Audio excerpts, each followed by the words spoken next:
This is a Rogue Media Network podcast.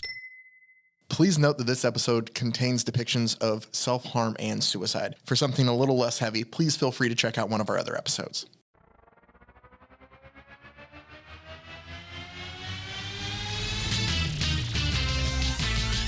Frozen, heroes. Gonna tell you about frozen heroes. Gonna tell you about comic books, costumes, facts, boots, and other stuff.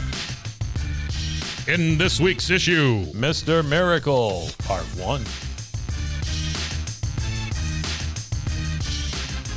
Welcome into Bros, Foes, and Heroes. I'm Zach, joined as always by the miraculous. Oh yeah, or the mackerel, Mackerelless. Mr. Mike. I'm mackerel-less. Mackerel. I don't have any mackerels. He don't have. He doesn't. He No is without mackerels. Mackerels. No mackerels at all. But I'm Zach. That's Mike. Hello. And this is Bros, Foes, and Heroes. Hey.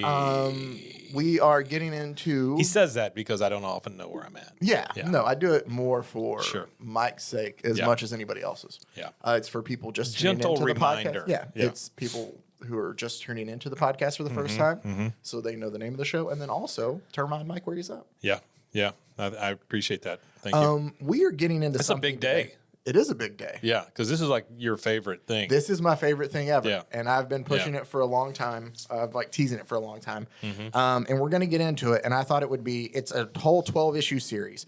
Iron Man? Is that what we're doing? Iron Man? Yeah, Iron Man. It kind of looks like it. No, Mr. Miracle, we covered a lot. It's a character that Jack Kirby created after he left Marvel for DC. Yeah. But the one, just like anything else, especially with comic book characters, there's different iterations and different versions of a character.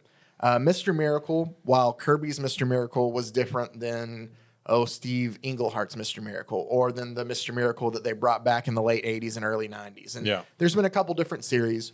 The one that means the most to me and that I love is 2017's series by Tom King and Mitch Gerads, who the art in this is great. And the story of it is very deep and very serious while still having moments of that I think are absolutely hilarious. And it's just a great book all the way through. So I thought at one time I had heard that they were making a Mr. Miracle movie. So they were working on a new Gods movie that Ava DuVernay was supposed to direct. The only one I could find was this Christmas movie called Mr. Miracle. It was on Hallmark. She was supposed to do a new Gods movie, and Big Barda and Scott Free and all of them were going to be in that since they're part of the new Gods. Yeah. But I think that's on hold, or it might have been canceled altogether. This is Harry, an inexperienced guardian angel, arrives on Earth, and after ignoring the advice of his celestial advisor, jumps straight into his first, and that's where it stops. I'm just going to assume relationship of some sort. I don't know. It was Hallmark. Yeah. But what this is I think it actually went through 2017, 2018. It's a 12-issue miniseries to tell the whole story. And I love these more than anything else because you do get a complete story in those 12 issues. So what we'll do, just to make it really? This covers an entire arc. This covers the entire story here. Oh, cool. And that's the beauty of it, is we're going to get start, middle, and end of the story. We'll see that there could be more to the story, obviously, when we get there. But at least for the story they want to tell, it's all, told here in this. And that's kind of how I like it. And I love... I know a lot of people it seems to be either love Tom King or hate Tom King. I'm a huge fan. Mitch Gerads' art in this is just absolutely fantastic too. And there's things that they did to just make this so easily accessible to even if you're not somebody who's really into comics. Why would people hate Tom King? I just don't think that there's some things that he does with characters in here that... The best way I can put it is, those sports guys that get way too serious about stuff. Yeah. Mainly like baseball purists in a way of where it's like, Sure. oh, he shouldn't stare down that home run. That's not how things work. Yeah. I think people get in their heads how they think characters are supposed to be. I got you. And when somebody goes away from that, or maybe even there's something in there that's a little jokey, that's meant to be in there for a reason. They just don't like it not being handled with the seriousness they perceive for it to be. I think that's where some of it from this book comes with. But yeah, and it's still a comic book. People did not like his run on goes. Batman. That's true. Yeah. But was there ever a crossover with the mayonnaise? Not that I know of. Miracle. Miracle Whip? No, I hate Miracle Whip. I do too. I can't stand it. But so It's got a tang. Yeah, because it's bad. That's why it's got a tang. But instead of making this just like one giant 2.5 hour issue, our episode of our podcast, I figured I'd just break it down. This is what we're covering for the month of January. So we should start calling them issues. Yeah. I like that. Instead of episodes? On this issue. Yeah, I like that. So we'll cover issues 1 through 3 of Mr. Miracle on today's show. The beauty of it, what I have here is it did come out in single issues while they were printing it. Right. This is the collected version. And one thing that they did for the collected version that I absolutely love is that there is a grouping of, it collects, like it'll give you the covers before each one so you can tell before you go into each issue. But what they did... Oh, it's the covers without the lettering or anything like that. It's just the original art. Just the original art for that's the covers to break it through. Yeah. But they included, like I said, they wanted to make this very... I'll skip ahead a bit, but they want it to make it very approachable. Yeah. So a lot of this is just that basic 9-panel grid. 9 panels, as I heard Tom King describe it as, it's easy for everybody to read because it's 3 Charlie Brown strips stacked on top of each other. That's exactly right. And even the artist talked about how it was easier. Mitch talked about how it was easier for him to play with time because he didn't have to spend time drawing to explain things to the reader because you could just follow it. Yeah.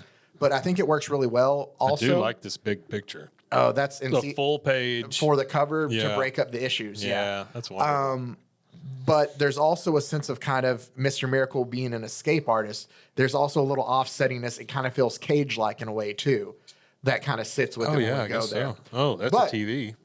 So what they did to start in this that I love is to make it more approachable, I feel like, is there's an explanation of who Mr. Miracle is if you know nothing about Mr. Miracle. And I don't. Yeah. So it opens up, and the beauty of it is, too, and I should have gone and checked this. That probably would have made sense. But the animation for this and the art matches the, like, Justice League TV shows. And in the way, like, the art looks very familiar to some of that, and I wonder if it's similar to who did that. But... Is that Peacemaker? No, that's Orion. Oh, okay. So let me tell you a little bit as we get into Funky Flashman proudly presents. Oh, wow. Because Funky is in here too. That's why we covered him before. Yeah, sure. And he does represent Stan Lee in this. Yeah. The secret origin of Mr. Miracle. Essentially, we get Mr. Miracle's origin of where there is a battle between 2 warring planets. Okay. There is, or I'm sorry, even before we get that, plagued by sin and strife. I'll just read as it is. The old gods died in flames, and from their ashes, 2 planets were formed. Basically, there is New Genesis, which is the good planet, and Apocalypse, which is the evil hellscape. Or if you like your metaphors just very clear, it's heaven and hell. Sure. Heaven is ruled by a guy named High Father. He's essentially like the god of this place. Yeah, he's like Zeus. Yeah, and he has the very much kind of look of him. Yeah. Apocalypse or hell is rolled by. He looks like Moses. No, he looks like the doctor from Planet of the Apes. Oh yeah, no, he kind of doesn't. Apocalypse is ruled by a guy by the name of Darkseid, who people might know of as a big Superman villain now, but he originated as a new god character. Okay. So Darkseid is essentially kind of a way, in this, High Father is God.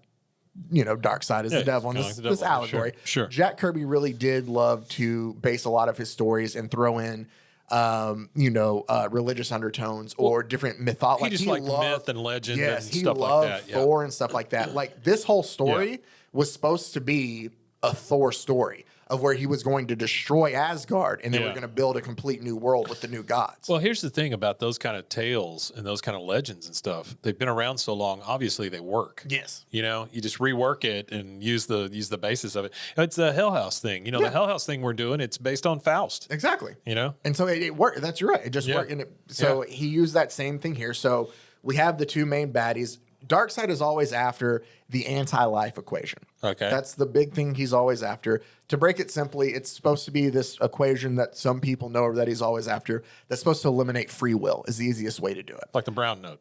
Yeah. Well, I mean, I guess if you wanted to. But it's essentially like if Darkseid got this, he would be able to make just anybody just kind of bend to his whim. Yeah, I gotcha. Sure. It is used a lot. I will tell you this now, at least from the way I view this a lot. Darkseid and the whole Darkseid is, which is a Grant Morrison thing. It might have even come before that. Is used to kind of represent different mental struggles in a way. And we'll kind of get to that when we get there too. But it's the equation itself is supposed to be able to just take away free will from an individual. Okay. And so obviously Darkseid would want that. So then he has control over everybody. Yeah. While they're warring, and it's a terrible war, and it goes on and on, billions of lives are lost between these two warring planets until they decide, another kind of very religious allegory here, to come to an agreement. And what they did, a ceasefire, a peace treaty. And to set this up is Highfather and Darkseid traded sons. Okay. Right? That's their peace treaty. It's like, hey, it's going to believe that Darkseid doesn't care about his kids, obviously, being this evil ruler. So it's just another kid to him. But the thought process is that Highfather obviously cares more, and he's not going to invade and attack Apocalypse where his own kid is. Kids on it. Yeah. So that's kind of the thought there, and that leads to peace. The Darkseid's kid who goes to live in heaven is Orion. That's the guy who looks like Peacemaker. Okay. He's raised with love, and he's raised to be the next ruler, and he gets the life that he wouldn't have got on Apocalypse. I remember seeing Orion, in comic books and stuff, but I never really understood who he was. Yeah. And then the child that Highfather gives to Darkseid is given to the slave camps there, and then given to Granny Goodness to raise in the orphanage, which is her just essentially making mindless people for Darkseid. Okay. It's them breaking him down. All they would do is just torture and just, make it terrible for this young man and just everybody there. Yeah. That's what Apocalypse is. It's hell, essentially. Sure. So they tortured they tortured Highfather's son. But this kid had this spirit in him that even though he was by himself, he always tried to escape, to get away from it, because he didn't want to be there. Yeah. And he kept trying to escape and failing, but they couldn't break his resolve. Hell's tough to get out of. After it says, but after it is, it goes, and after the excruciating, distressing years, so years have passed like this, of him trying to escape Granny Gruesome, Granny Goodness, and her orphanage there. I like Granny Gruesome better. That's nice. But Granny Goodness is, here's a little fact. Granny Goodness is in the Superman adventures and stuff like that. Oh, really? Voiced by Ed Asner of all people. Oh, wow. But it says that Granny Goodness just thinks it's funny of this, and that's when she names him Scott Free. To poke fun of him. I'm like, you're always trying to escape and you can't get out of here. Oh, that's funny. That's the first time he has a name. He wasn't, Okay. Eventually, though, through all of this, he still keeps trying. And having this just kind of resolve to never quit and to always want to be able to get away. Yeah.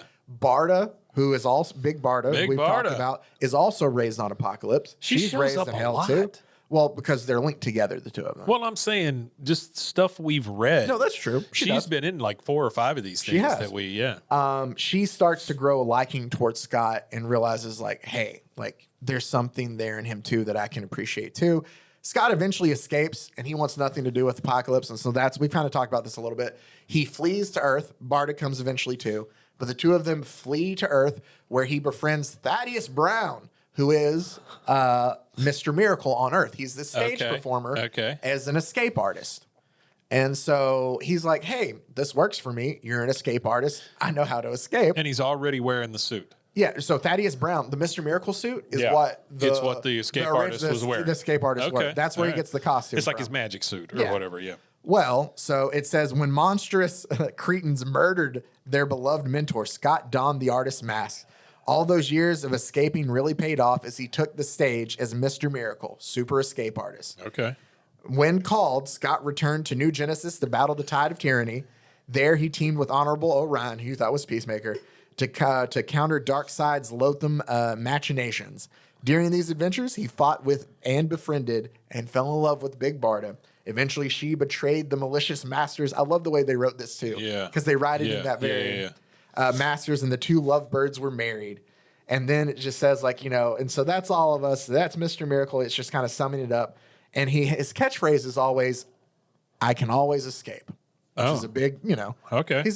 That's his power. Yeah, he can escape from anything. Sure. Which doesn't, he's a new god, which essentially they're just better than us in general because they're gods. Sure. Kind of. Yeah. So he's stronger, he's faster in general, but his power is he can escape anything, which seems kind of on the surface, but at the same time can come in handy in a way. No, that could come in handy for a superhero. Yeah, absolutely. But as we'll see in this book, Scott doesn't necessarily want to be the superhero. I love this overprint, like this, where you can see the dots. This is the very first page of the issue. So after it says, I love how it ends. It says, but though our great hero now occupies a seat of comfort and tranquility, Mr. Miracle never forgets that somewhere out there, Darkseid is. Oh, sure. Yeah. And Darkseid is a really big point in this book. And I'll get into it more. And I have a clip from Tom King to get to it himself. Before we get into this, though, as we get into the first issue, before we take our break, it opens up with a bang. And that's the thing about these stories is you want something to come and kind of grab you. And at least for me, the first time I read this, it was right out the gates. So you have the cover, you flip it open, and we open on Scott Free's face. Yeah. And the one thing that they do with this, too, the whole series is a giant love letter to Jack Kirby, is that the start and end of each issue has text from the original Mr. Miracle run, like almost verbatim, just reused. Yeah. But it fits in kind of like a different way of where it makes you feel uneasy with what you're seeing on the picture. Okay. And it works really well. But we open up with, and it says, is he a master of spectacular trickery or is he something more? And we just get this very just plain look at Scott Free's face. No emotion whatsoever. But it's very like, what was that artist that did all the comic book print? But anyway, you can see the dots. Yes. Real big, like it's been blown up. The art for this is great, all of it. And then you flip it open to, I showed you the 9-panel page. And I think I read somewhere there's only 6 times that's not used throughout the entire series. Yeah. And one of them is the giant 2-page splash page we're about to, but it sends a message. So you say that, and then we immediately open to... Oh, wow. Yeah. Scott Free is essentially bleeding out in his bathroom after he has self-harmed. And it looks like he has cut his wrist. But it still has the Kirby from the 70s, on top of it of... Well, even where it says his name, it all feels very, out. It all feels just kind of out of place, and it just makes it more uneasy and fits very well. Well, and the first thing I notice is the blurring of so many things in this picture. It's pretty. Honestly, it shows you that there's something really wrong here. And just from the beginning, just like Batman when they used to angle the camera or whatever, same thing. And we can already tell, like, here's the thing, is this is the most graphic scene of Scott with this we get. Okay. And that's all we need because it sets it up so well. Yeah. And then we get another splash page that it goes to, and it's a kid, and he's telling a story. There's a lot of stories that are kind of told throughout that are really good. And it's about a teacher, and she says, the teacher says to the whole class, draw whatever you want. And it talks about the kids, some are drawing like an astronaut or dinosaurs, hearts, superheroes, anything they want to. And then one kid goes, I drew God. And the teacher looks at it and goes, that's very nice, but no one knows what God looks like. And without hesitation, the kid just looks at her and goes, yeah, until now. And then we just cut right back. There's a lot of this. Wow. Right? And we just cut back then to Scott's being rushed to the emergency room. It has, like, obviously them trying to resuscitate. It shows Big Barda, like, crying in the waiting room as everybody's trying to see what's on. And we'll see these panels a lot of Darkseid is. And it's a very kind of impending doom. And you'll see even more how it comes up, of how it's so well used. Yeah. We get to see things there of Scott just kind of laying in bed, listening to the doctors talk around him. And it's this very blank look on his face of you can tell that something's wrong. Another thing that we see a lot of is you can kind of tell that you worked in videotapes a lot, that little blur kind of squiggle. It's the squiggle, yeah. That comes up a lot on these images too, and you'll like see the it more. VHS mess up of the tape VHS or whatever. Squiggles, and I tell you what I'm impressed with is this is the exact same picture of him laying in a bed, but one has stubble and one doesn't, so it shows a passage of time. Mm-hmm. I think that's brilliant. It is, but the squiggle is used to make you kind of question things if they're happening in real life and reality. Oh, okay. We'll that a little bit more, and it's just I saw a little bit of that on the cover. Yeah, it's just all very well done. Like the art of this is just, I don't know why, but I love how it looks like there's just tape holding those pictures over. Yeah, very nice. Very stylish. So Scott eventually is released from the hospital, and he goes home, and the media is harassing him because he is this giant, star in a way. He's this escape artist. Kind of I looked at it as like a cooler version of like some Vegas act in a way, where he traveled, but people actually liked him. The thing is that superheroes, like I can't tell if superheroes are in this book, but we don't see any of the other ones.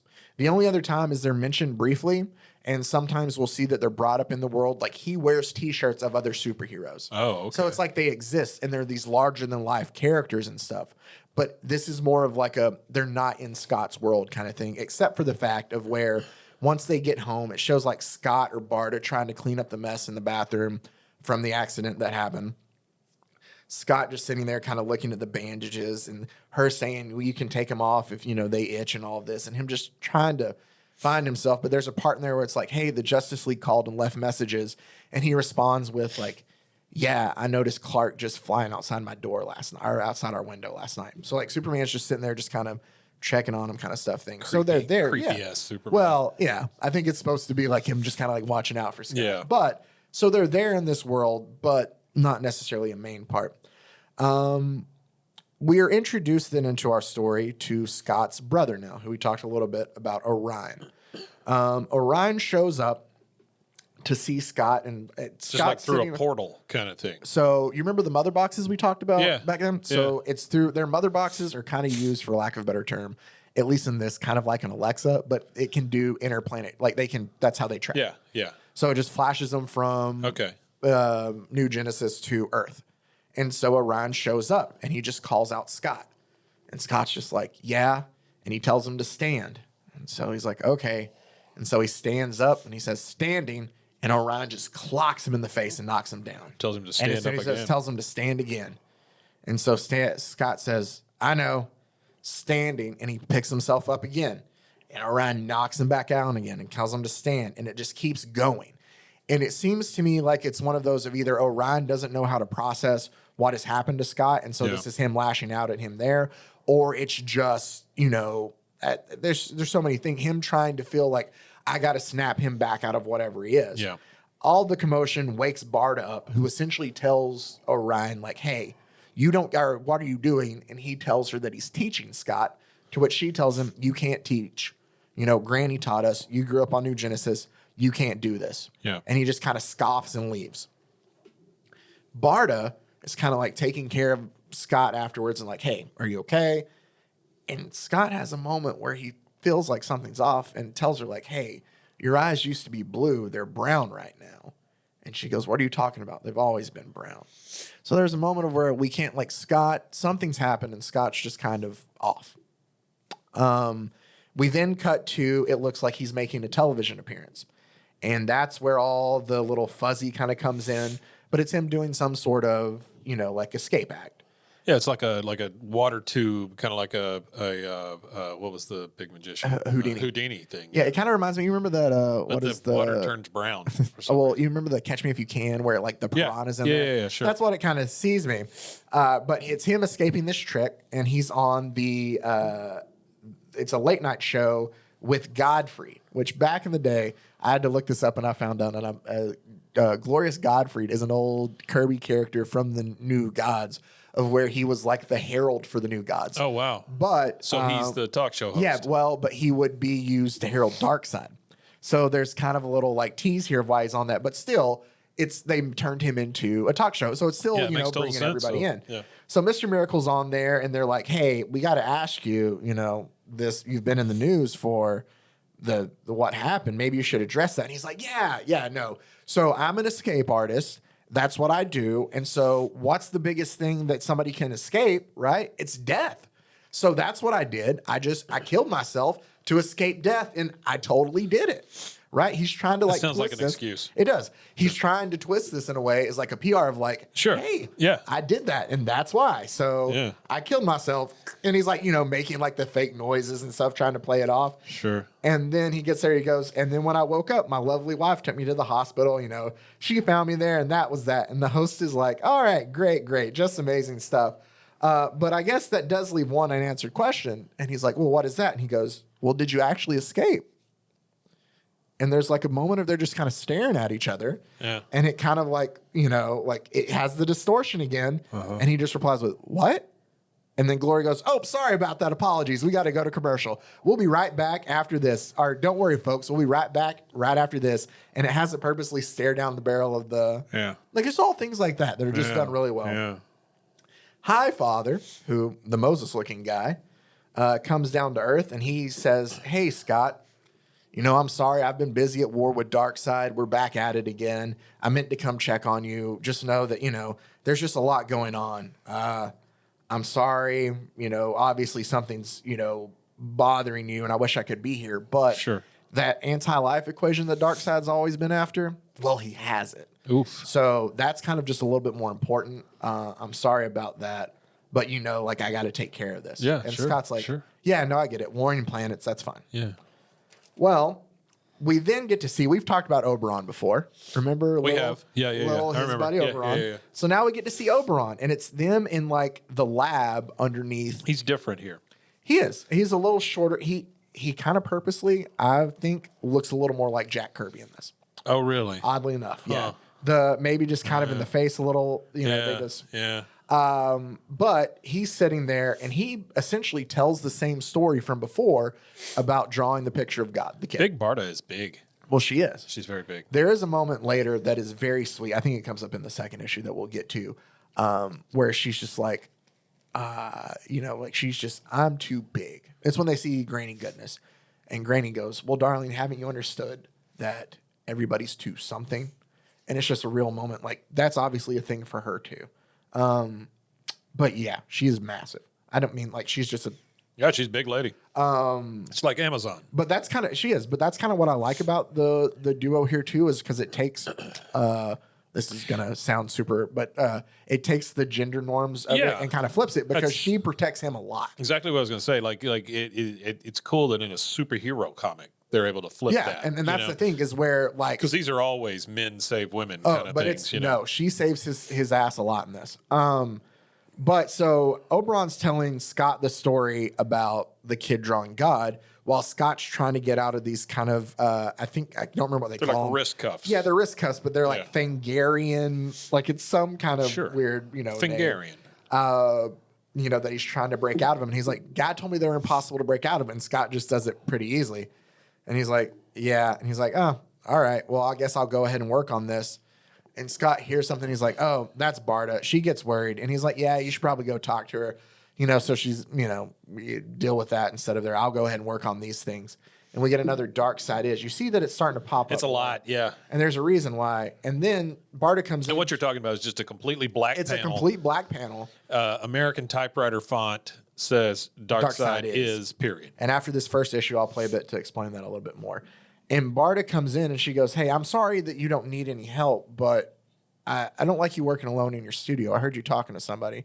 And he goes, I'm not working alone. Oberon's in here working on those cuffs with me." And she goes, "Scott, are you okay?" And he goes, "Yeah, I got him off easy, but he's going and making some twists." And she goes, "But Oberon is Scott. Are you okay? Listen to me." And we flip to the next one and we get it's different in the font. It's narration that this conversation happened before, but it's not matching the pictures we have. The pictures we have. And Barda says, "Remember the cancer in his throat, his mouth from the cigars? He passed last month. Scott, you were there." So we find out that Oberon died a couple months before Scott's actual incident. Like throat cancer. Yeah, and Scott's the one who actually made the decision to have to pull the plug on him. Huh.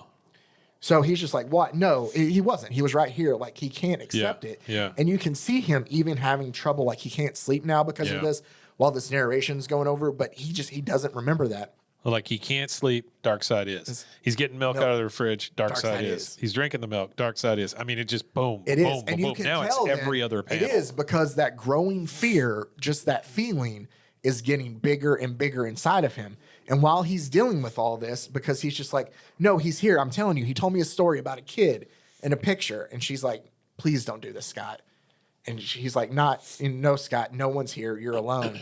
And he's like trying to deal with this while he's drinking his milk and sitting on the couch, and his mother box pings like he's getting a phone call. And he goes, "Yes, mother box." And he goes, "Scott, this is Orion. There's no time. High Father is dead. Darkseid's work." Oh. And he's like, "Darkseid's power is growing. I've taken control of the forces of New Genesis. We are organizing a resistance. You and Big Barda are required to come home." And I love this though too. So you talked how it was building, and you see the look on his face. And then the next page is just Darkseid is full page. Full black page. Yeah. we close out issue 1 then as they're getting ready to leave. And it's a very human moment. And they're really good at doing this too, as it's while they're waiting for like the boom tube to arrive for them to leave. Boom tube. That's what they're called. Fantastic. For them to leave Earth to head to New Genesis. Yeah. They're just talking and Bart is like, I got a message from Michelle. She's going to check in on the cats. And he's like, okay. And then like the boom tube opens up and he's like, Barda. And she's like, Scott, we got to go. And he's like, something's wrong. Like, I see things, I do things. Like, it's not right. Like, he's trying to tell her. He's like, everything's wrong. I don't know how I can get out of this. And her response is, she just kind of smacks it out of him. Everybody wants to hit this poor guy. They do. And she just tells him to stand. And he goes, standing. And she's like, all right, we got a war to fight. We can deal with this later. And he's like, all right. Huh. And so they just kind of leave as it just says dark side awaits. And here's the Kirby, again, the Kirby thing to close it. To other satanic and sinister situations simmering with mounting magnitude, to juggernaut joust, it's Kirby in all of his great glory. With the super escape artist's greatest adversary, he will always be seconds away, swift, relentless, final. Follow Mr. Miracle, enter the next trap. And so it does such a good way of paraphrasing that. But to kind of talk about the dark side is, and then we'll take a quick break here, I found a clip of writer Tom King himself talking about how before going into this book of writing it, of how he didn't even, necessarily, his thoughts on Darkseid as a villain and just how cool the aspect of all that was. Yeah, I thought Darkseid was kind of a lame villain when I sort of first approached it. I hesitate to admit that, but I'm on as well. And I was talking to a webcomic creator named Julian Lytle, and he was telling me about Dark. I was like, yeah, Darkseid's lame. He's just kind of like Thanos, but in the DC universe. He's like, no, you don't understand. It's Darkseid is. I was like, well, that sounds funny, but what does that mean? And he's like, dude, have you ever been in a situation where you knew exactly the right thing to do and you did the wrong thing? I was like, yeah, of course. He's like, that's Darkseid is. I was like, what? And he's like, have you ever been in a situation where everything can go wrong that does and you just get crushed that day? I was like, yeah, Darkseid is. And I was like, that's what Darkseid is, man. It's that darkness that lurks inside the whole world that you're always kind of facing. It's always on the edge of you, man. That's Darkseid is. Darkseid's not a person. He's that emotion. He's the opposite of life. He's anti-life. And I was like, oh, okay, now I get it. Now, I mean, because, everyone's had those moments in their life where you're just like, everything falls apart for you. And that's what Mr. Miracle is about. It's about a guy who was raised by his worst enemy, who was sort of tortured in his childhood and has that sort of darkness inside of him. And that's what Darkseid is. It's that sort of that thing that pulls you down that you can't overcome. So it's literally the dark side of humanity. Mm-hmm. In a way. Yeah. It's that there's eventually, to me, it feels like it's that ever-present, like no matter what you do, something bad's always there. Impending doom. It's all, it's that thing. Yeah. I'm going to, it's going to spoil a little bit without telling you the story, but even at the end, there's a part later where Scott and Bart are talking, and she says that, and she says, Darkseid is, and he replies with, yeah, but we are too. So it's kind of like that just growing fear, that sense of something bad always there. Dread. Which obviously there's a human embodiment of Darkseid too. Sure. But the human embodiment mixed with that, I think makes him just that much, frightening. Like it makes him fit that devil type character. Well, he's the shadows in the dark too, kind of thing. Exactly. That kind of thing. Impending. All right, so that's the perfect place for us right now. We'll go ahead and take a break and come back and close out with issue 1 and 2 of Mr. Miracle as things are about to get weird. Miracle. Right after this.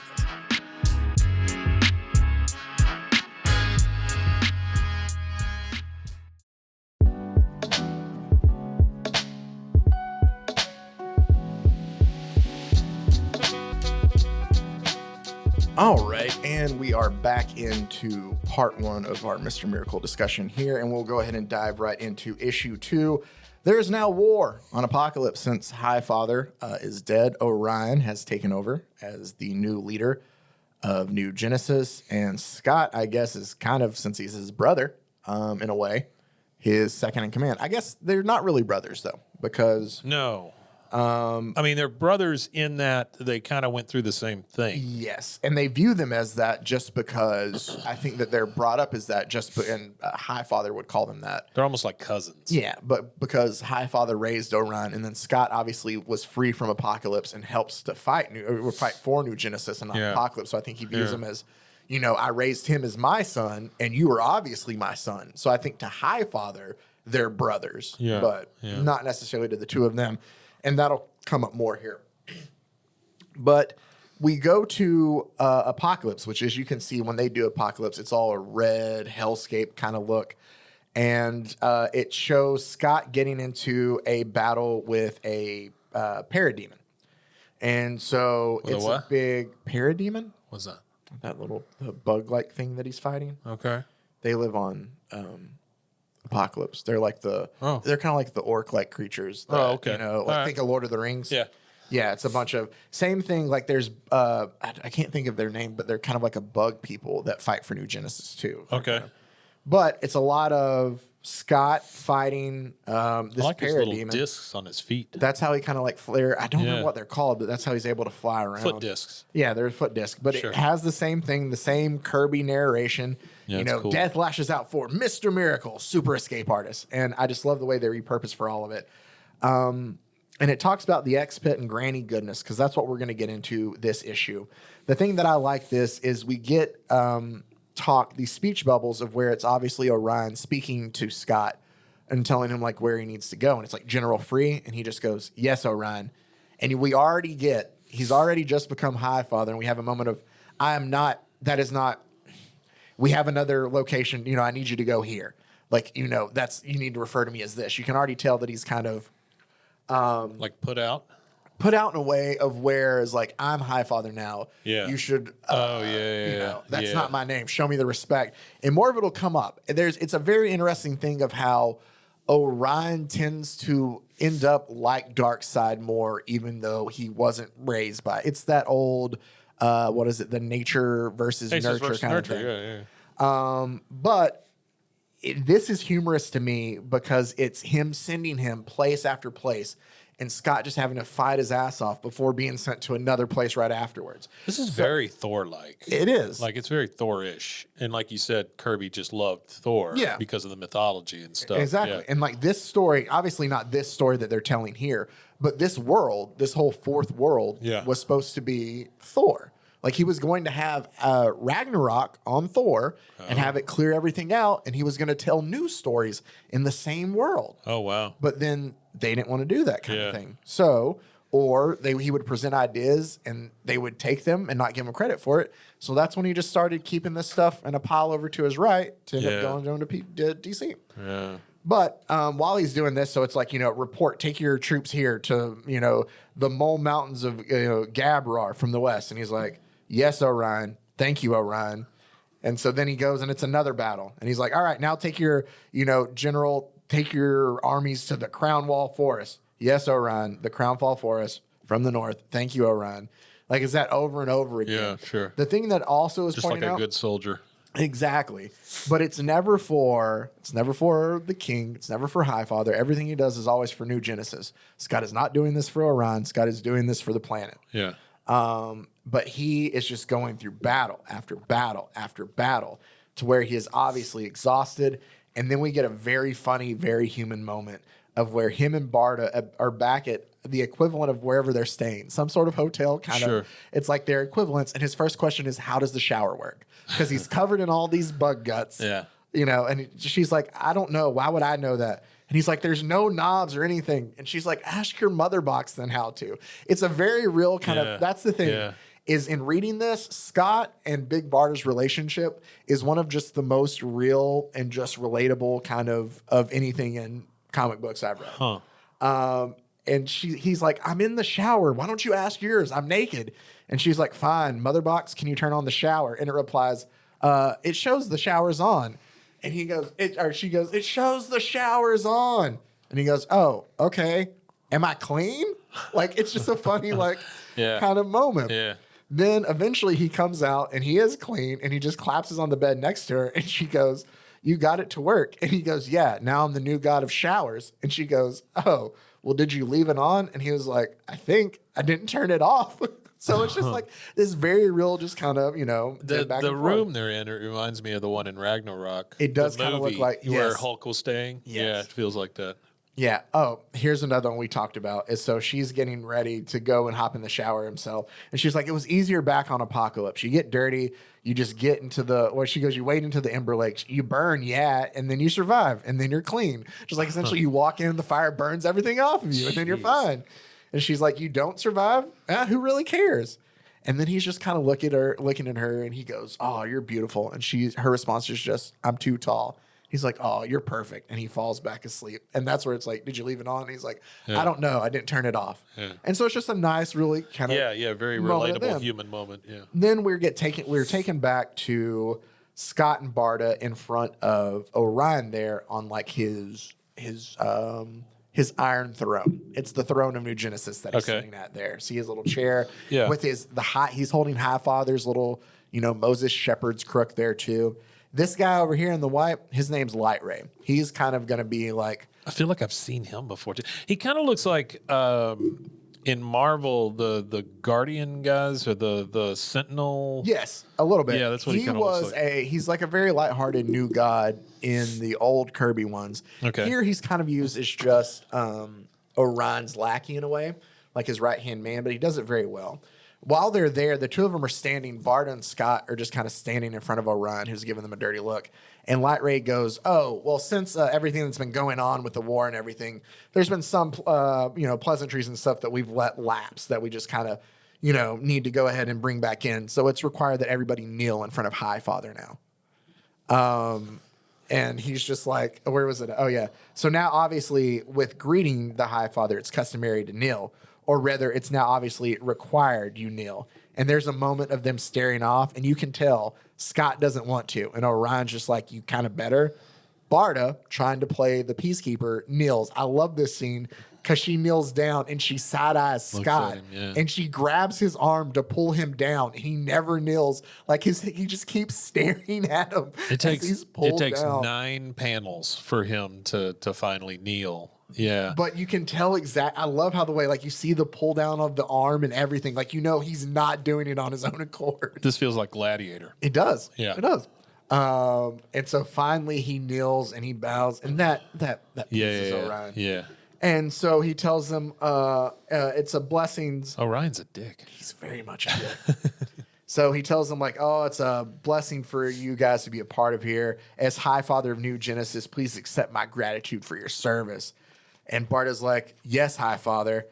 And Scott doesn't say anything, to which Light Ray goes, "That's fine. You did great, ready. Really, you can all now stand." And Scott's just like, "Yeah, okay." Like, he's just so over all of this. But Orion tells them of their new plan. He's like, "Our dad was very much against using emotions when it came to battle plans and stuff like that. But when it comes to Darkseid and his forces, his general is really good. And it's somebody that you guys know really well. And that's Granny Goodness." Oh. And he's like, "So I think that using the hatred that you guys already have for her would help us here." And he just like tells him, he's like, "Trying to emulate our father, I tried to keep emotions out of my battle plans and thus keep you two away from Granny and her soldiers. But I've reconsidered this strategy. A woman whose torture was your childhood may in fact be, kind of an advantage to us." Yeah. And so he tells them that, generals, your armies have been reassigned to Light Ray's command, and you two are now ordered to go kill Granny Goodness. It's a plan is already in motion. What are all these things around her? Those are those parademons that he fought earlier. Okay. Yeah. All right. And he's like, "There's a plan already in motion. You guys leave tomorrow." She looks like Ursula. Yep, she does. So they're back at Earth, or they're back wherever they're staying, and they're sleeping. And this is another very funny moment. Metron is another new god. He's essentially, he can kind of see the future. Do you remember, we've talked about Marvel a lot. You remember, what is the guy's name? The Watcher? Yeah. That he sits there and just kind of watches time. And Yeah. that's kind of what Metron is. Metron is, okay. it's It's kind of like metronome. he's also kind of the voice of God in a sense if you go back to Sure. biblical times. Sure. So he's just kind of sit there to like see the future and kind of like, he likes to make sure that the world keeps going, kind of thing. Okay. He tells Scott Free, "You are not to know the face of God. Do you understand me? You are not to know the face of God." And it's a really funny moment here because the two, Scott and Barda, are sleeping, and Barda wakes Scott up and he's like, "Hey, Metron's here." And she just goes, "All right, tell him it's late. Tell him that we have to be up early to go see Granny." Just tell him to leave. Yeah. And it's just so funny they're dismissing that he's like, "You are not to know the face of God." And Scott's like, "Yeah, okay." And he just kind of like goes back to sleep. Yeah. The two of them leave and they have their mother box take them to New Genesis or up to Apocalypse to go see Granny. As they leave, we kind of have this moment where we see that obviously Scott has more, I don't want to say humanity in a way to him, because it's not something that he should show towards her, but he's questioning his feelings for her, for Granny Goodness. Because he's like, hey, do you remember like when we were in the X pits? I remember one time like I was in the Judas cradle, don't know what that is, hanging for days. Like I spilt my milk for breakfast or whatever. But then she came, and I know I was supposed to be in there longer. Like I know I was supposed to be tortured longer, but she came and got me out early. She took me down. Like that's something, right? Yeah. Like I was supposed to be in there. Like she held me, I guess. I don't know. And he's like, Barter's just like, no, Scott, I never liked her. Like I don't know what this memory is that you have of this justification you're trying to make, but she was always awful to us. Mm-hmm. So, What do they call it whenever you start Stockholm syndrome. Yeah, liking your captain. There might be a little bit of that. Yeah. I think it's also that just Scott doesn't know a lot of what's going on, so he's questioning a lot of things in what's here. I do love, it's kind of nice. You see a hardened, kind of angry looking Granny Goodness. She is very angry. But when they show up, her face does change. It does. And we get a my babies, oh my babies, come to Granny, which is so different from the character in general of just how cruel and mean she is. Sure. And so she's so excited to see them, you know, and she's so happy to really see Scott and Barda. We get another I'm too tall. And that's why I told you, oh, darling, don't you know everyone's too something? Like it's a very like actually kind of like nice little Granny moment. And she's telling them like, oh, I'm so happy you guys are here. There's no need. Oh, now I know your new High Father wants us to rush to very important peace negotiations. So that's why she thinks they're there, to negotiate peace. Okay. He goes, such an impatient man, the leader of yours, always in a hurry, like the world's beat to his heart. Tis, tis. He's like, but before we go, I made Jell-O, right? Hey, okay, so one comment I have. Yeah. We're seeing things start to cross panels. Like this here, right? So there's two of them talking, and the instead of just the 9 basic panels, it's crossing over here. And then the one here where they're joining hands. I never caught that. It does kind of link. Yeah, it does kind of feel like those are linked. You know, like you're starting to get a little more out of this. Like it's not so rigid anymore. You know. Yeah. It's like I love, again, I feel like it was very easy to get into. Yeah. And then it kind of gives you a little bit more as it keeps going. Yeah. That's cool. Yeah. So she's like, I made Jell-O like any great grandma would do. Yeah. But See, now we've got a set of 9 panels on this page, and they all go together. they all link in it, but you can kind of track because of the line work for it, which I think is great there too. That's really cool. Or even the trail of, because if you took the lines away, it would be just a giant picture. It'd just be a big, too. Yeah.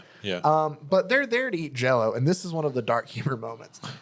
She's sitting there, and Granny's like, I do so appreciate my wonderful children coming to see me, but I got to say that I can't see Darkseid agreeing to any of this, except, of course, unconditional surrender and the delivery of Orion's, Orion's head. That'd be what he'd be about for. A basket, whatever you guys have to put it in. It really doesn't matter. Put his head in whatever. And Scott is having a hard time eating his Jell-O as we see a man who is tied up, and it looks like his arms are cut off as he's just sitting next to Granny staring at Jell-O. Yeah. And she just goes, it doesn't have to be anything special. Like she's still just talking about how they're going to deliver Orion's head. I don't mean this bad, but he looks very much like Auschwitz, kind of, gas chamber, that kind of thing. Like his head shaved. He's all, okay. Yeah. Anyway. And Scott finally, Mr. Miracle goes, is that Stormforge? Like is that him? Like another one of the new gods. Yeah. And she's like, yeah, he led one of your armies against me. I'm starving him to death. But but I like to have others. I like to have him watch others eat. It's so silly. I hope that doesn't bother you guys. And Bart is still plowing away, just eating. She's like, no, I'm not bothered at all, Granny, just hungry. Well, there's always room for Jell-O. And then it's like, hey, remember that time I let you have to show how evil Granny is? She's laughing through this. Remember that time I didn't let you have water for 2 weeks, Barda? Goodness, you screamed and cried like a child, and you were already 4. Granny, please. Oh, you're adorable. Please, please, please. Ah, how the times just go by. It's true what they say about raising children: long days, short years. Jesus. Like she's just such a She's a bad person. So we now get the cover of Night. and Mr. Miracle and Barda are sneaking through the camp to get to Granny's tent, Okay. to where they're about to find. I need to ask you about that though. Okay. Why is everything spelt weird? So like sneak is SNEEK. And then you get That's all jump. I think run, it's just RUNN. I think it's done in a comical way of like, this was Scott, like, here's our Okay. plan, Okay. right? Here's Okay. our plan. This is what we're going to do. We're Okay. gonna sneak, you know, like that. All right. I think it's done in a because that's the thing too about this Fight, book. FITE. Yeah. That's one thing about this book is this Mr. Miracle is a lot more serious than previous versions of where Yeah. it was more kind of comical in a way. Sure. And even in like the kids shows and stuff, if you watch them, he's kind of more of a jokey character at times.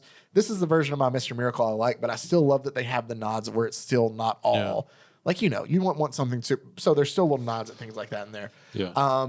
And we get to, and I love the way that it's all very dark. Oh, this is so dark and He red. does so Mitch Gerads does such a good job of showing you gore without showing you gore, plus of just setting the tones with the colors and everything. It's very great.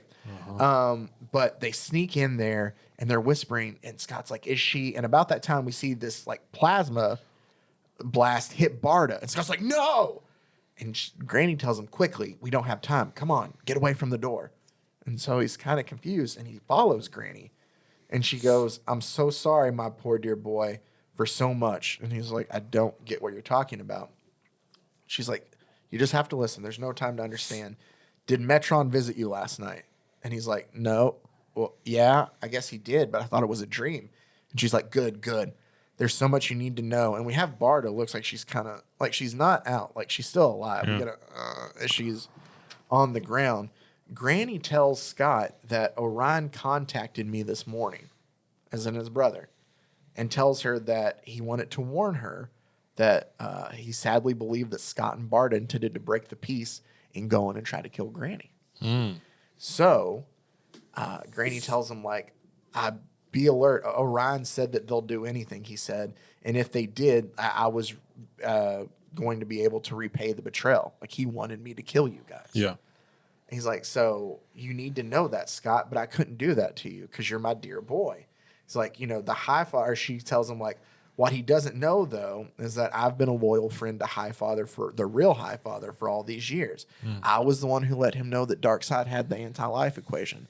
Like, I'm the one who told him that. You, Scott, or this is where we get a new part of the story.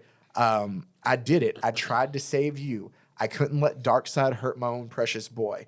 I don't know Orion now. I don't know just how great his power is. But she tells him that she can't trust Barda either. But that the prophecy is, Scott, that it compels them that Darkseid can only die by the hands of his own son. And that's not Orion, Scott. That's you. That's essentially what she's telling him. Yeah. Because you're the one who was here on a pot, like all of that. Sure. And as he's trying to process that, he's just like, but why would they do, like, why? I don't get this. Or, you know, Orion is Scott's son. And she just goes, is he, Scott?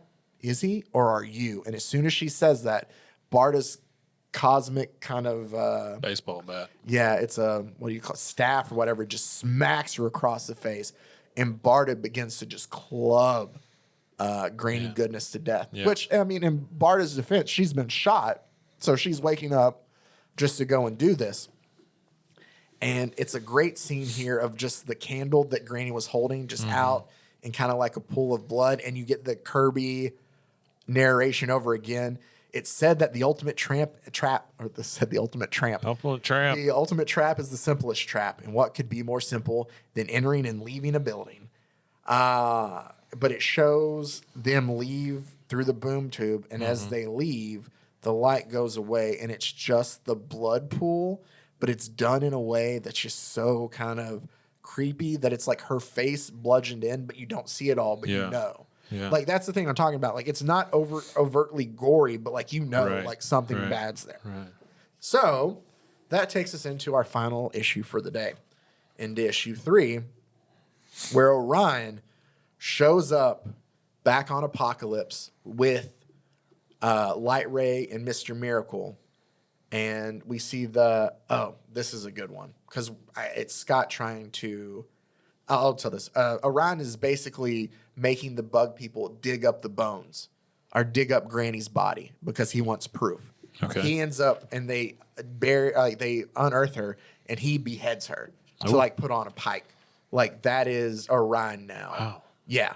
Like he is lost in this. But we also get, I feel like it's Scott kind of trying to make sense of what he did. I'll tell this story because it very much feels like Scott's trying to relate this story that Granny told him at one point in time, maybe to him himself. And it's him talking to Barda. And he says, remember that story Granny always told at night? And it also kind of adds to Granny. When you couldn't sleep, the Christmas story? And of course, Barda knows nothing about this. So she's like, no. And he's like, oh, well, I'll tell you then. I have it in my head. Okay, yeah, here it is. And he's just like, it was on Earth, like before Christmas in the Netherlands. It's like 1942 or something when the Germans had it. A little boy, I don't know, call him whatever, Sven. Sven's in school, a Christian school or Catholic, whatever, with nuns, the whole thing. And it's right before Christmas. And the teacher's telling them about Jesus, and she's talking about Mary and Joseph in the manger. And they couldn't find anywhere safe to have the baby. And she mentions that Mary and Joseph were Jews. And Sven, the kid, he starts talking. He's, 5 or whatever. And he says, they could come to our basement. And the nun who's teaching just stops, just frozen hearing that, looking at the kid, at Sven. So later the police come to Sven's house. They found a family in the basement. Jewish, obviously. Oh, wow. They took Sven's father and his older brother out into the trees by his house, and they shot them. Sven and his mom and his 3 sisters ended up in a work camp. For a while, one of his sisters died there. Sven got transferred a few more times. He didn't see what happened to his mother or sisters. Eventually, he went to the showers at Buchenwald. After he was older, he had a few years. He was 7 or something. But the gas didn't kill him. No, he died in the pile beneath the pile of people trying to get out. Yeesh. And they let the gas in, and everyone was climbing each other on each, making a pile. Sven was at the bottom. So, yeah, Granny, she'd tell that story, and then she'd say, Merry Christmas. Yeesh. And Barda's just falling back asleep while he's telling the story. Yeah, that's rough. And he's just sitting there like, pardon my French, but he's just sitting there just like, what the fuck? Yeah. Sure. Like he's trying to process it all as he just kind of rolls over. He gets back up, and we can tell that Scott's obviously trying to process everything that happened with Granny and everything with the war. And by the way, he still has the bandages on his wrists. He still and has all the that bandages stuff. on. Yeah. Like he's still like this is all going on not too long from the attempted self-harm from Oberon. Right. Like he's dealing with a lot mentally right now. We don't know what's all real, what's not, because Granny Goodness told him that, no, I've been helping High Father Orion sent you here to die. Yeah. Yeah, it kind of screwed up his view on things. So he takes some medicine and he goes and he pours himself some milk and he sits down on the couch. And as he's sitting there, that's Forager. Uh-huh. That's one of the bug people. And Forager just tells him, Orion doesn't know I'm here. So it doesn't show him coming in. No. He just just, sits. appears. Yeah, he just appears. Yeah. And he's like, I'm on leave. Scott just tells him, I'm on leave from the war. This part right here, this scene to me was very relatable in a sense of just because I think we've all been there, of where you hit a moment of where either in your depression or anxiety or just the way life is going, where you're so kind of transfixed on what you're thinking and what's going on that you just, not even on purpose, but everything around you just doesn't, just doesn't resonate. And that's what this scene is. And it's done so well. And he's like, I'm on leave from the war. And Forager goes, well, how's that working out? And he goes, you know how it is, Forager.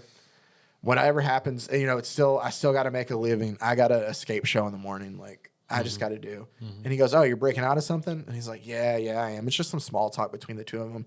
And he goes, can I help you with something? Like, you want a drink? And then Forager just says, 6.5 million of my people, the bugs, have already died in this war.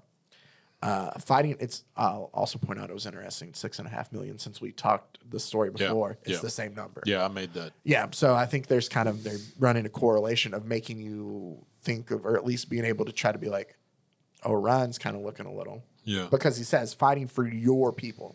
Right. Like 6.5 million of my people have died fighting for your people. Yeah. Orion ordered their deaths, purposely ordered them to die before the gods. And Scott's just like, yeah, I need more milk. Like, he's just not paying attention to any of this.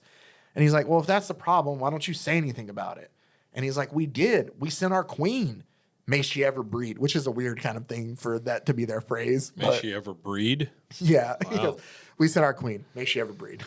And he goes, and he had her, and he pauses, and he's like, he had her executed for treason. Like we went to have her say something. Yeah. And he goes, no, I would have heard something if I would have heard about that if that happened. And Forger looks at him and goes, this is me telling you about it, Scott. And so while they're there, he goes, well, what do you want me to do about it? He goes, you're a general. He goes, he goes, we admire you. He goes, I know that of all the generals, you're the one who the least, you've looked out for my people. You have the least amount of deaths for the bug people. You care about us just like everybody else. We're equals as you. We won't fight for Orion. We will fight for you. Is like what he's essentially telling him there. He's like, General Free, Mr. Miracle, the bugs will no longer follow Orion in the war. We will follow you. He goes, wherever you will take us. And he's like, oh, come on, I can't think about this. If you're following me, you're following Orion. Like, that's what he tells him. Yeah. And he goes, if we're following you, then Orion's dead. And about that time, a boom tube pops open. And Forager's there. Forager. And Light Ray's there. And he goes, Forager. And Forager can already tell that things aren't going good. Yeah, sure. And Light Ray just says, by the orders of the High Father, as Forager's reaching out for Scott one last time, just Mr. Miracle. And Light Ray just obliterates Forager right there for treason. And Scott just looks at it, and all he gets out of him is just a Jesus. And then he just drinks his milk. He's just like a smoking pile. Yeah, and he just drinks his milk. And he's like, Light Ray's like, Mother Box, New Genesis, please. Like, he's just telling him he's about to leave back. And Scott just goes, what he said about Orion fighting that way, is that true? And Light Ray's just eventually is like, the bug was specifically instructed not to talk to you. So he violated his instruction. He accepted the consequences. And Scott's like, yeah, I get that. But was what he said true? Yeah. And all Light Ray says is, don't be stupid, Scott. And then leaves. So it's one of two things. Either don't be stupid and think that that's really what happened, or don't question that. Yeah. So we have... And I think it's probably the latter. It is. Yeah. And so it's him just staring off, and he finishes off his glass as he looks at the cup again and just holds it up and goes, Merry Christmas, to tie it all together. So they go and they get back in bed, and Scott is obviously feeling the whole dark side is thing because he goes, everyone says that, but what does it mean? I bet it doesn't mean anything. Like, he's just sitting there thinking to himself. People just thinks it sounds cool. Like, he's just kind of, as he drifts off to sleep. We get a new trap that he's escaping from. It's him being dropped from the middle of nowhere that he's able to, kind of break free from. They put him it's in a him box. doing They drop him off the thing. Then Scott and Barta go to have lunch somewhere. Scott wearing the Batman shirt. Yep, there's the first one. And so while they're sitting there, and like he's telling Barta, he's like, hey, or Barta tells him, like, Orion wants us back early. He called when you were performing. And Scott like stops her and he's like, it's not performing. I'm escaping. Like, I'm an actual escape artist. Yeah. It's not a trick. And she's like, Scott, who are you arguing with? Like, I know what you do is escaping. He's like, no. Like, he's invading on me. Like, he's doing this thing. And he goes, yeah, he just said Darkseid stopped the invasion because he's weak. So this is as good a time as any for us to kind of, each army to go back at it. He's like, yeah, okay. I'm just, what I do is I escape. And she's like, yeah, that's fine. Like, it's him trying to convince her now that he's still just as good at what he is before. They have a moment, and this is just kind of sad, where he tells her, he's like, I have to talk to him, like to Orion. He goes, after High Father and what Granny said, and you've seen him, like, something's wrong with him. With Forge, like, something's wrong with Orion. And she grabs his hand, and she's like, Scott, please. He's like, there's something wrong with me. Like, I know there's something wrong with me. And she goes, I know. And we're going to fight this together. I promise. But after the war. Like, we're going to deal with this. But after we're done with this. And it's kind of a sad moment, but it's done really well here with the pictures of it's him literally reaching out to her. Hands. Yeah. It is. Yeah. But it's him literally reaching out to her kind of brushing him off, and then him pulling back. And it's just told so great there in 3 panels. Yeah. But he just kind of goes back to eating, trying to deal with this when they're approached by a fan. She's like, oh, it's all of you. I want to be in the picture. And so it's like a cute little fan moment of them, taking a picture with one of his fans. Kind of thing. We get Funky for the first time in our book boy. as we're about to close it out. These are our last 4 pages. Yeah. And Funky comes in and goes, and now Funky Flashman proudly presents the X-Pit Executioner, the Granny Goodness Gutter, everyone's favorite escape artist, sensational Scot-free Mr. Miracle, like in typical Funky bravado. And he looks back and Scott's just still like kind of peeking around the corner and he's like, that's your cue, kid. Get out here. Wow him. And it's just a funny little thing. Yeah. That's very Stanley. Orion tells him to clear the room, that he wants to talk to General Free alone. And so he asks Scott, like, where's Barda? And he goes, well, she's prepping the armies. And he goes, well, shouldn't you be prepping your army? And he goes, Orion, he's like, he's come to kind of talk to him. Because he realizes that everything that Granny told him, like, obviously something doesn't seem right. What Forger told, like, there's something wrong with Orion. Right. But more importantly, he feels like there's something wrong with him too. Sure. So they got to figure out what this is if they're going to be able to battle and, win the war. So he tells him, he's like, Father said that Darkseid has the anti-life equation. Okay. And I've been like, I think maybe inside me, like, maybe it made me cut myself. Like, maybe that's why, like, Darkseid infected me. And that's what this is. He's like, what I need to know is, and what I'm trying to say is just, I don't know, like maybe if it got to me, like maybe it got to you too, like maybe this is what he's doing. Yeah, sure. And he goes, I have you, I mean, Orion, I guess, do you think that it could be inside of you too? Like you think it could be bothering us? Yeah. And it's just Orion staring out into the glass, like in the mirrors here. And he just asks him, have you seen the face of God? And Scott's like, what? And he turns around and Orion like swings at him and he like, Scott tries to get out of the way and he's like, Orion. And he goes, I asked you a question. I think after all this time, you would have the courtesy to respond to your high father. And he's like swinging, punching at Scott while he's doing this as Scott is trying to dodge out of the way. And he's like, stop. What are you doing? I'm just trying to, he's like, do I need to repeat myself, General? Did you not hear me? Should I say it louder? And he's just beating the mess out of Scott while he's doing this because we kind of talked. It is. We kind of talked about Scott a little bit. Barda is the one who takes care of Scott more because out of the two of them, Orion is the more like physical, like he's the stronger of the two. Scott has, for lack of a better term, even having to put up with a lot of BS, Scott has the bigger heart out of the two. And so he's less likely to do stuff like this. So it makes sense that he would try to avoid this. But Orion is just pummeling him. And he's like, have you ever seen the face of God? And Scott's just like, I don't. And he just slams his foot down into his face. Like he is just giving it to him. And he's like, I have, Scott. I have witnessed the divine. And it helped me, brother. Oh, and it will help you too. Like he's having this moment of just beating the mess out of Scott while just, monologuing this to him. He goes, look at me, brother. And Scott tells him, you're not my brother, as he's sitting there choking him. Yeah. And he goes, see me. This is the face of God. And that's how it goes, as he just takes his helmet out to stand over Scott. And the beauty that they do here is they have the VHS kind of take over the effect. So you can see how Orion's face almost looks Darkseidian in a way.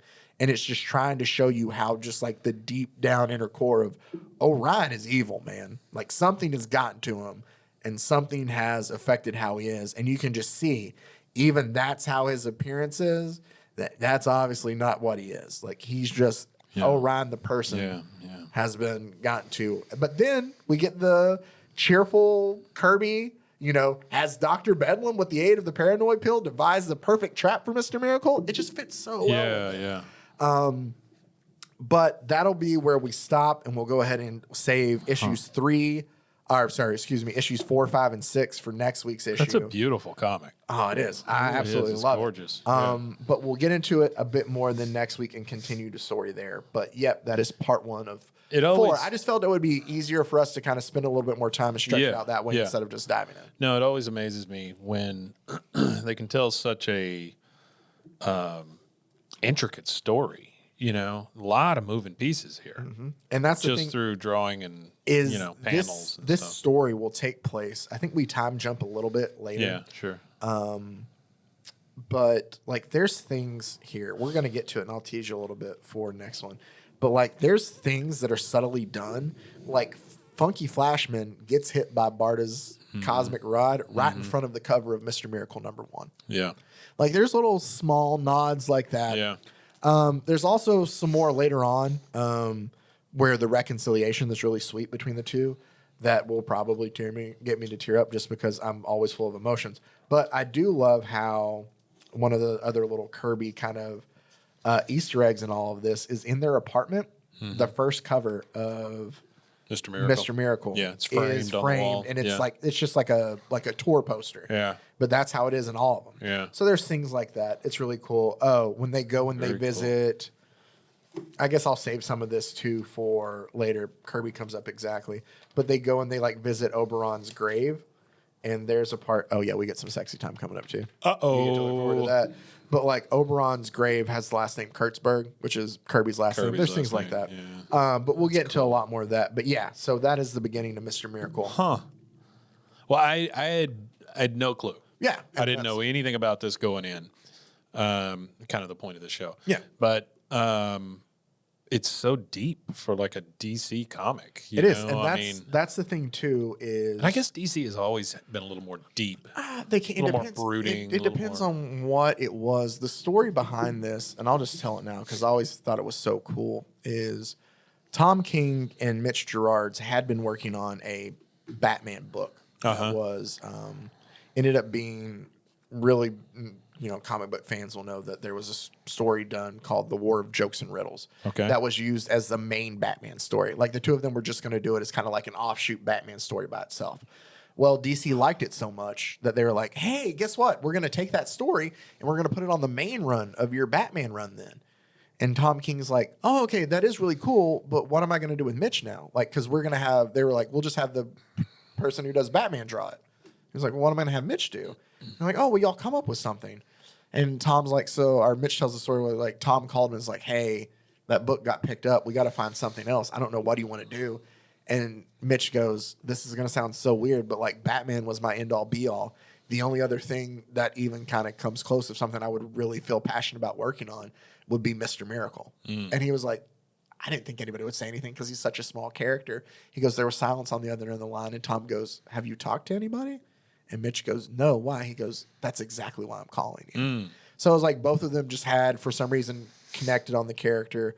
And it just works so well. And to me, like, this is just, I've said it before.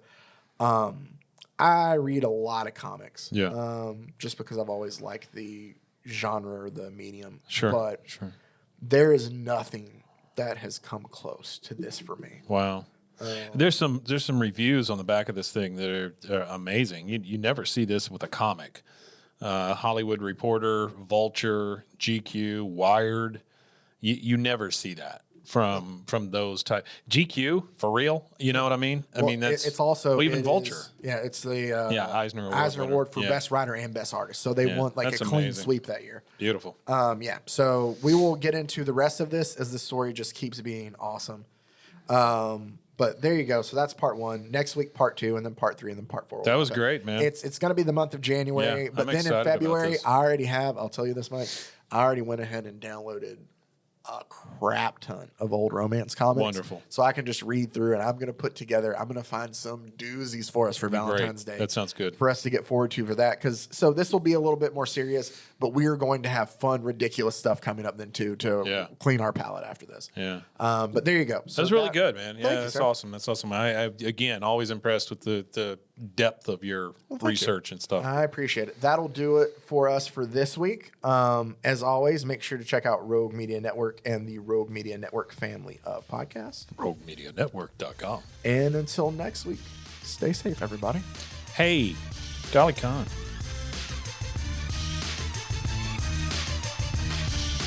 Pros and heroes. Gonna tell you about pros and heroes. Gonna tell you about. This has been a Rogue Media Network